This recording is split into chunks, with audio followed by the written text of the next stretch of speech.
All right. So Samir will kick off the next round, and Ryan's going to ask the question. But one of the things I want to just add to this question is there a specific business, a specific niche, or a specific market segment who really would, and again, think about our client base of small to medium businesses, who really would get huge leverage from AI? We've talked about business in general, but is there a specific niche? So as we talk this through, is there a specific niche that you would really be, pushing this for? So Ryan, back to you, sir. Yeah. So the question is, like, what's the most efficient way to implement these technologies for small businesses? And then piggyback off what David said.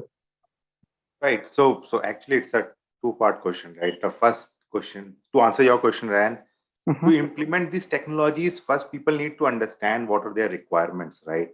AI sounds cool, ML sounds cool, but do you actually need it, or are you ready to have it in your business, right? I have seen clients who want to, there were oil clients out of the Midwest, and they wanted to have a system which can measure when the chemical will be low in their wells, and they wanted a notification system. And they said, like, yeah, we have the historical data, but in general, they didn't have any historical data. They had pen and paper filled data, which will take at least a 6 month to a year and employ 3 people on a job so that they can manually enter everything, right? Then we have to find out whether it is logically possible to find out whether the chemical displacement in the oil well will make sense or not, right? So AI and ML makes this is the coolest thing. Everybody wants to be there, but does your business actually require, or do you even have a problem statement to start with, right? And if you have that, implementation usually depends on what kind of IT infrastructure you have. And right now, with the low code automation and simple blocks of code, people can do it on their own also. They don't need any specific knowledge to do AI and ML simple application. If you are a small to medium company, you will have a guy who might be working in the IT. That person might know more about your infrastructure, and as a business leader, you can tell them, okay, this is what I want to do, and they can do a low code automation before making a decision that, okay, I need to have this full-fledged solution onto my system. To answer David's question, what is the current biggest problem in this industry is attrition rate, hiring and firing culture, right? People are joining a company and then they are leaving the company next day, right? So, and the cost of rehire is around 200% right now, because the new candidate whom you are going to hire, you have to train them to be able to do that job. Are companies ready for it? Small and medium companies, they don't have huge margin between their profit and loss. They don't have a backing of huge investors who can put in more and more money as and when you need.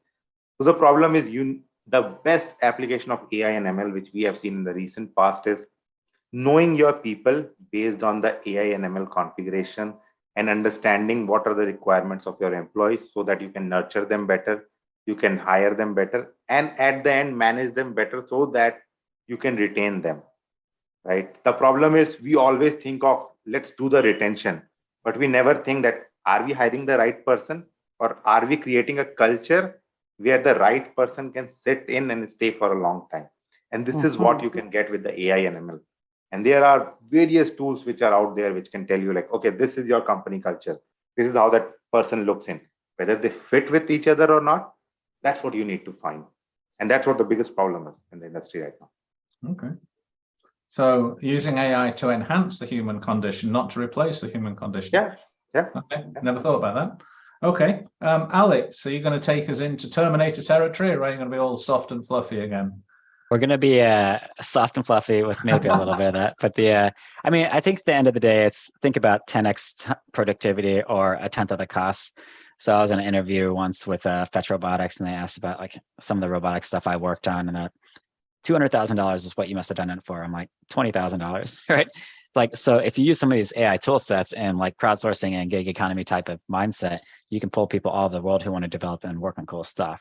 So that's a huge OpEx savings. And the culture piece is how do you use AI to actually absorb the culture? And as soon as something's going wrong, imagine emotional health in the workplace or cultural fit when someone has an argument. All these little tools of using AI for even training can supplement and help that environment. I think to the question earlier is, where's the biggest opportunity? I think if you look at education and training, that's something I'm very passionate about. I started in high school doing a computer vision application, and I taught a course in New York City last year. The kids can pick it up quick, and they might be the ones teaching the adults. I'll just put it that way, because there's not one thing you show them that they can't pick up in a week. And they were doing their own model development of a neural net on themselves, an image of a neural net for Alex versus, Denise in 1 week training time, 20 hours, right? So there's huge opportunity here, but if they grow up with the tools, they're going to expect it, right? And then the workplace culture will change over time just by them implementing what they know is best practice. So that's something to think through. It's like, it's harder for the, end of career person to pick up some of these skill sets, but if you have someone younger in charge of some of these tasks and give them the responsibility with the responsibility of a director of a company, like they will shine and beam with pride to help everyone in the company learn it, right? Okay. All right. I hadn't thought about that. Okay. So we're much more human focused than I'd expected on this call. Okay. Interesting. So final round then. Final round of questions. No, Denise has the answer still. Oh, sorry. I've done it again, haven't I? I'm sorry. Denise, you are the one who should be answering this. No, I actually was going to say that we're all, Alex said, just wait until our kids are actually doing it and teaching us, when in actuality, we're seeing that already with the Gen Zers, right? Generation Zs, they're already pushing us to do things more innovating and more